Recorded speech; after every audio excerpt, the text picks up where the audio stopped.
Gagawa ka ng LinkedIn account, no, and how we can optimize your LinkedIn profile. You need to have a professional profile picture.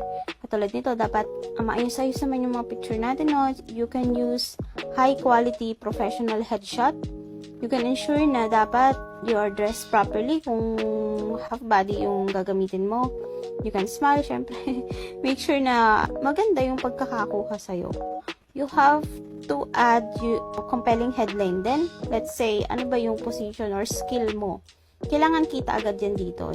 Ako, nilagay ko rin dun sa pangalan ko para pag search nila, kita agad. Diba?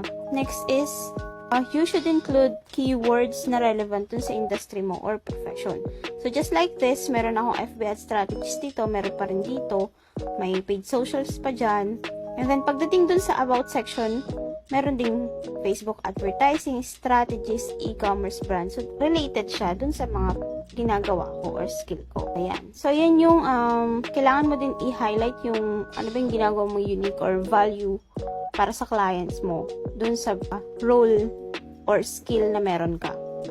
You can also highlight some or feature your certificates o kaya naman yung mga experience mo, lagay mo yun dyan, vision, skills, and someone who recommends you, then lagay mo lang dyan. Okay?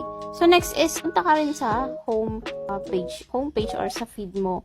Kailangan ka mag-engage dun sa mga contents na nakikita mo na similar dun sa ino-offer mo. Let's say, e-commerce. You can engage with others' posts by commenting, liking, or sharing. You can also join and participate sa mga groups. You can follow relevant influencer tsaka mga company. Maganda rin na naka-follow ka sa mga company kasi ma-notify ka din sa mga action na available.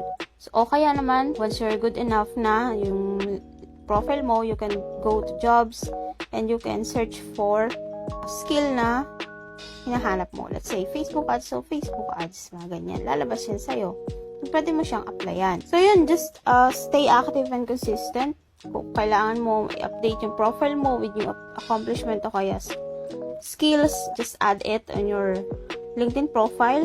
You should engage with your network para ma-maintain mo yung visibility. Ano yung mangyayari if finalo mo to? Uulan ka ng maraming leads.